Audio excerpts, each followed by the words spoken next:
तुम्हें कितनी बार बताया है, मेरे तैयार होने से पहले मेरा नाश्ता तैयार हो जाना चाहिए। शादी के 25 सालों बाद भी मुझे क्यों बार बार एक ही बात बतानी पड़ती है। लता, तुम्हें क्या है, तुम तो आराम से घर पर रहोगी, मुझे काम पर जाना पड़ता है। तुम हो कि हमेशा बेवकूफ़ों जैसी हरकतें करती रहती हो। अगर तुम यह जानबूझकर करती हो तो याद रखना, मुझसे बुरा कोई नहीं होगा। आज भी प्रशांत का पारा चढ़ा हुआ था। इन कटु शब्दों में अपना गुस्सा उतारते हुए, गीला तौलिया कुर्सी पर फेंकते हुए प्रशांत गुस्से से लता की तरफ देखने लगा। लता के लिए प्रशांत का यह बेवजह गुस्सा कोई नई बात नहीं थी। वह महीने में 3-4 बार ऐसे ही लता पर बरस पड़ता था। पहले पहले लता उसका विरोध किया करती थी, लेकिन जब कई सालों तक प्रशांत में कोई बदलाव नहीं दिखा तो लता ने खुद को ही बदल दिया। अब प्रशांत के कुछ भी कहने से लता को कोई फर्क नहीं पड़ता था। प्रशांत की हर वो बात चुपचाप सिर नीचे झुकाए सुन लेती थी। शादी के पहले 5 साल तक लता ने पूरी कोशिश की थी कि प्रशांत को बदला जाए, लेकिन फालतू का गुस्सा करना और बाद में लता को भला बुरा कहना, यह मानो जैसे उसकी आदत बन गई थी। कोई भी वाद विवाद होता तो प्रशांत सीधा लता को बोल देता, अगर मैं तुम्हें अच्छा नहीं लगता तो क्यों नहीं चली जाती अपने मायके, क्यों रहती हो मेरे साथ। इतना सब कुछ होने के बावजूद लता प्रशांत के साथ रहती थी, क्योंकि उसे अपनी बेटी की फिक्र थी। और वह जाती भी तो कहाँ, अपने बूढ़े हो चुके माँ बाप को इस उम्र में परेशान करना वह नहीं चाहती थी।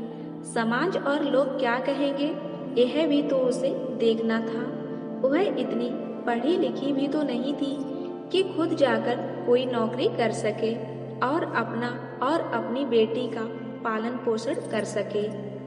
लता को अब अपनी फिक्र नहीं थी, उसको फिक्र थी तो बस अपनी शादी लायक हो रही बेटी की। लता नहीं चाहती थी कि पति पत्नी के झगड़े की वजह से काव्या परेशान हो। काव्या की पढ़ाई पूरी हो चुकी थी, उसके लिए अब शादी के रिश्ते आने लगे थे। कई रिश्तों को काव्या ठुकरा चुकी थी। 2-3 महीने बाद एक अच्छा रिश्ता आया। रिश्तेदारों और पहचान के लोगों ने भी लड़के के बहुत गुणगान किए थे। प्रशांत एक शाम अपनी बेटी के पास बैठकर उसे कुछ बताने लगा। काव्या बहुत अच्छा लड़का है, पढ़ा लिखा है, बड़ा घर है, बहुत अच्छी नौकरी है। ऐसे रिश्ते बार बार नहीं आते हैं बेटा, इस बार मना मत करना। काव्या अपने पिता से ज्यादा बात नहीं करती थी, शायद डरती थी या शायद नफरत करती थी, लेकिन आज वो अपनी पूरी हिम्मत इकट्ठा करके बोली, मुझे अभी शादी नहीं करनी है पापा, मैं नौकरी करना चाहती हूँ, खुद अपने पैरों पर खड़ी होना चाहती हूँ। हाँ, तो उसमें क्या बड़ी बात है, मैंने लड़के से बात की है, वह तुम्हें किसी बात के लिए नहीं रोकेगा। तुम शादी के बाद भी नौकरी कर सकती हो, वह तुम्हें नौकरी के लिए परमिशन दे देगा। प्रशांत ने यह सब बातें की। मेरा नौकरी करना या ना करना उसकी परमिशन पर क्यों डिपेंड रहेगा पापा, काव्या ने पूछा। मैं कह रहा हूँ ना, तुम्हें किसी भी चीज की कमी नहीं होगी वहाँ, ऐसे रिश्ते बार बार नहीं आते हैं, इसे ठुकरा मत, बहुत खुश रहोगी तुम वहाँ, प्रशांत बोला।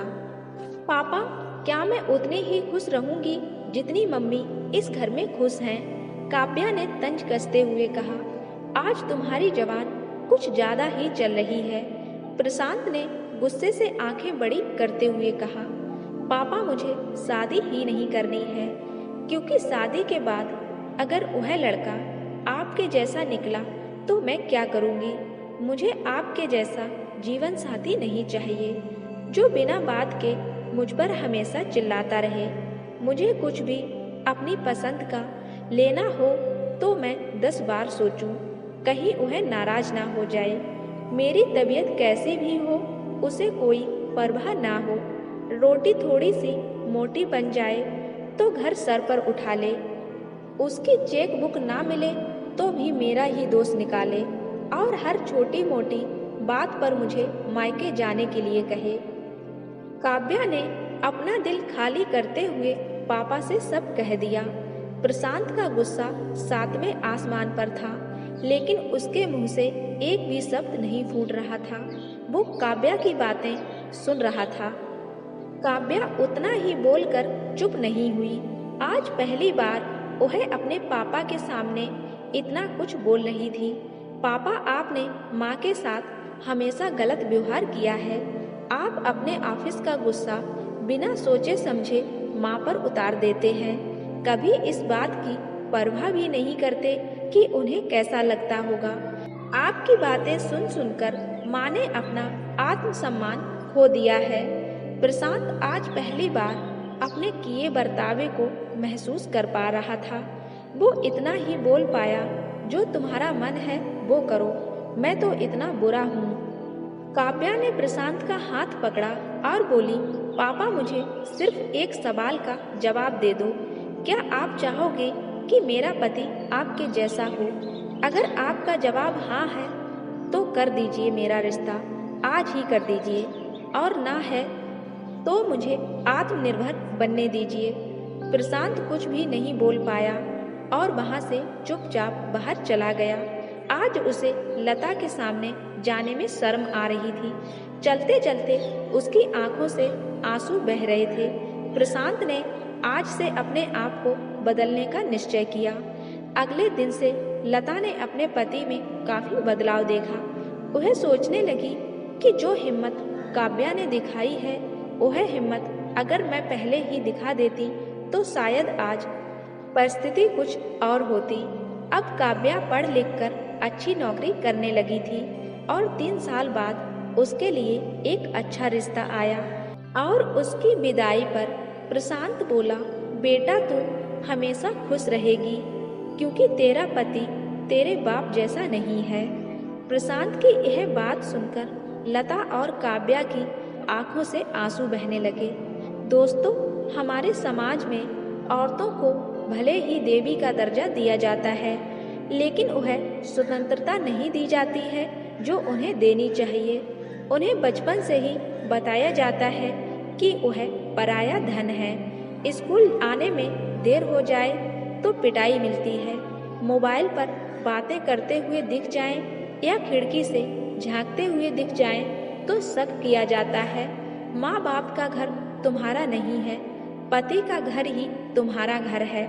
जीवन भर यह बातें बता बता कर उन्हें ससुराल भेज दिया जाता है और एक दिन किसी छोटे मोटे झगड़े में ससुराल वालों से उन्हें सुनना पड़ता है कि इस घर को छोड़ दो और अपने मायके चली जाओ।